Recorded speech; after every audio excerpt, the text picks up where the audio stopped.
The next lockdown is already planned, and it will be worse than COVID.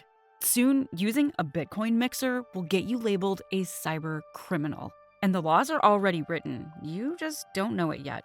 In this video, Whitney Webb lays everything bare for everyone to see. They have made it very clear in media reports, press releases, and policy documents that they see financial privacy, the popularity of Bitcoin, and the value of Bitcoin as direct threats responsible for what they define. The next lockdown is already in motion. To understand what this means, we have to look at a recent development where a bipartisan group of U.S. senators introduced the Financial Technology Protection Act. At its core, it creates a working group to study how terrorists and criminals use cryptocurrency. It will then hand proposals directly to Congress and regulators. That sounds neutral, until you look at who sits on it. This working group would be composed of representatives of the U.S. Treasury Department, the Financial Crimes Enforcement Network, or FinCEN, the IRS, the Office of Foreign Asset Control, the FBI, the Drug Enforcement Agency, the Department of Homeland Security, the Department of Justice, the Department of State, and the CIA. Every major law enforcement and intelligence agency in the U.S. will be in one working group, pointed at Bitcoin. But is it all just about regulation? Well, the justification narrative is already being built too. As the DOJ in particular has attempted to paint Bitcoin as the payment of choice for well-known terror groups like ISIS and Al-Qaeda, signaling that this working group proposed by this bill will likely seek to specifically target Bitcoin. Webb also talks of how the media is unknowingly advancing the agenda of Bitcoin becoming a currency of choice for terror organizations.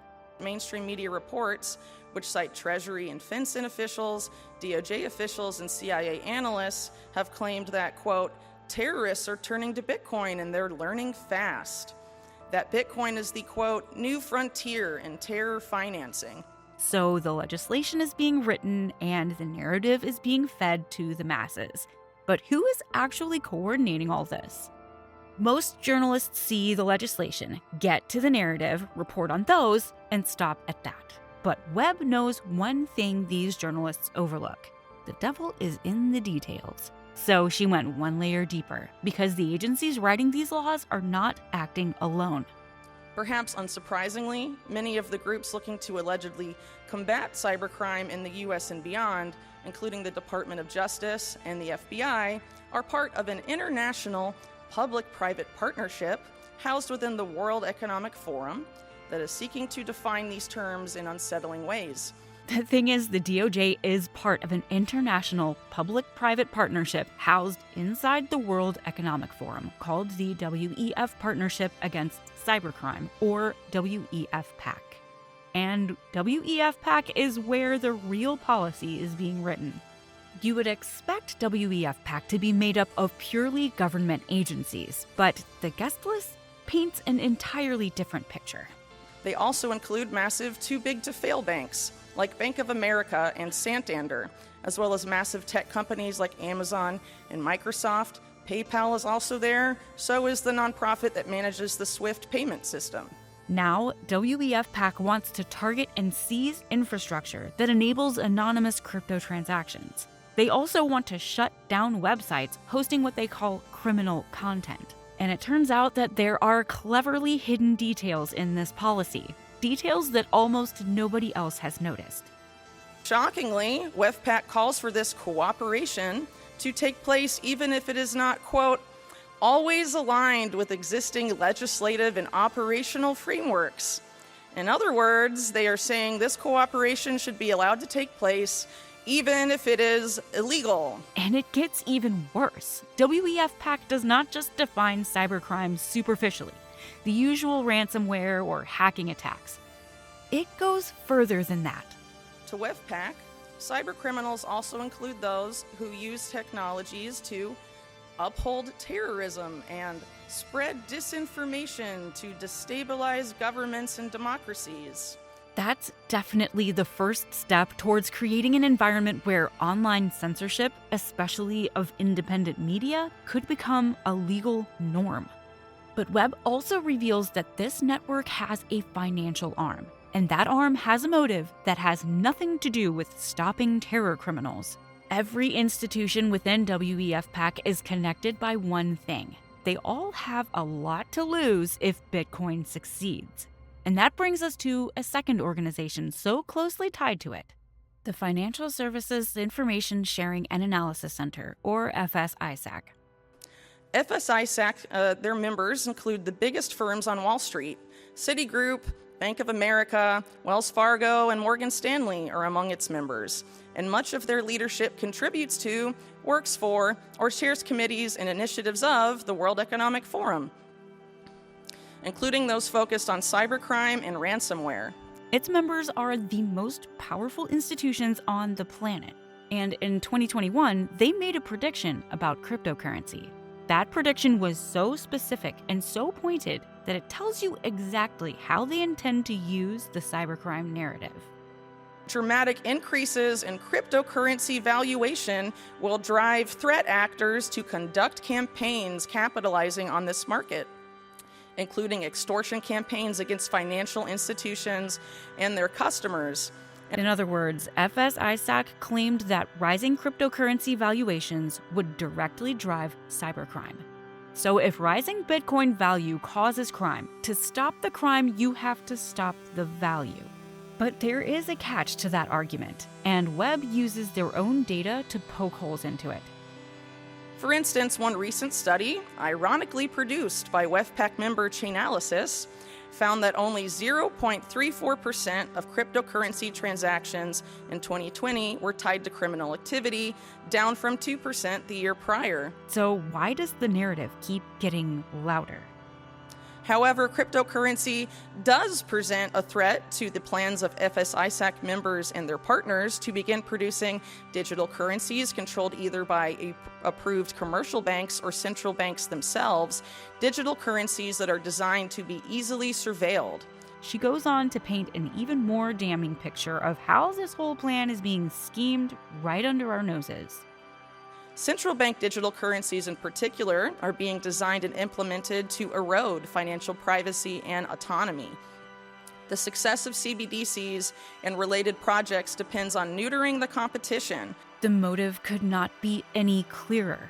But a motive is nothing without a mechanism. And the mechanism these institutions are building right now is something that has never existed before in American history. Webb found the meeting where it was designed. In 2020, a gathering took place. On its own, the guest list is extraordinary, but it is the document the attendees produced together and the man who ran the organization hosting it that changes everything. Carnegie Endowment's initiative brought together many members of WEFPAC and FSISAC with an important addition: representatives of central banks, namely the U.S. Federal Reserve and the European Central Bank. Also notably present in this initiative was the U.S.'s Federal Deposit Insurance Corporation, or the FDIC. The president of the Carnegie Endowment at the time was William Burns. Within a year, Biden appointed him CIA director. So what was on that report? The report developed by these parties is astounding, as it states that the main cause of global financial instability is not irresponsible central bank policies or commercial banks engaging in criminal behavior, but instead, quote, the current fragmentation among stakeholders and initiatives. But it's the solution that was more telling, and which Webb actually described as astounding. They argue that the main solution needed to stabilize the global financial system lies in reducing that fragmentation. The only way to accomplish that, they say, requires the massive reorganization of all stakeholders. The solution is neither accountability nor reform. They want commercial banks, financial regulators, and intelligence and law enforcement agencies to interact in unprecedented ways. That is code for merge. A merging of commercial banks, their regulators, and the intelligence agencies is a complete nightmare scenario, but this is exactly what the World Economic Forum has come to promote as a model public-private partnership. And these are the institutions demanding the right to decide who is a criminal and who is not. Which brings us to a question Webb asks that the press refuses to. What have these same institutions actually done with no consequences that would make any ordinary person a criminal for life? The big banks like HSBC can launder millions of dollars for drug cartels. Nothing happens to them. No one goes to jail. The CIA has laundered untold millions through criminal banks like BCCI, a bank which ran its own sex trafficking operation involving prepubescent kids. And again, nothing was done. No one went to jail. With all these in place, all that remains is the moment that makes the public accept all of it without question.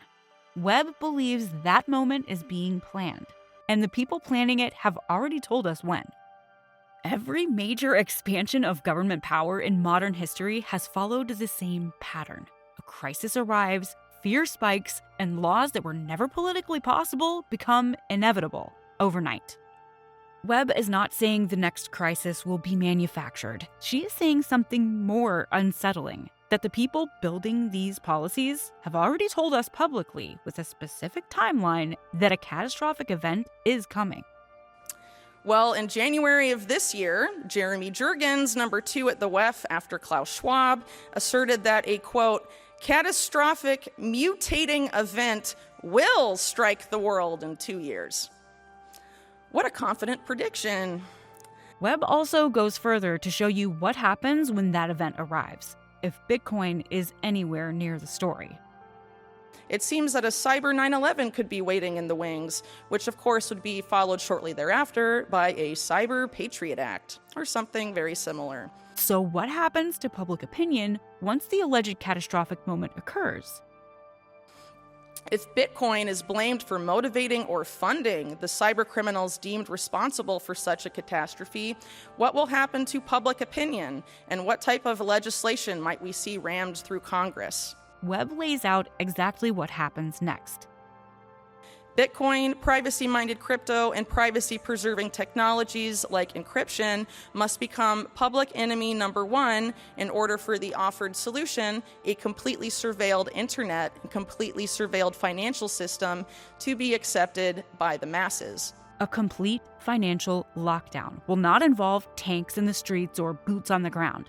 It will be a slow, coordinated, legally dressed construction of the infrastructure that makes dissent impossible and surveillance total. Ultimately, what I'm trying to convey with this information is that the fight over the control of the cryptocurrency space is part of the larger war being fought over the future of our society, our country, and the world. She poses a strong question, one that we would love to hear your thoughts about in the comments section below.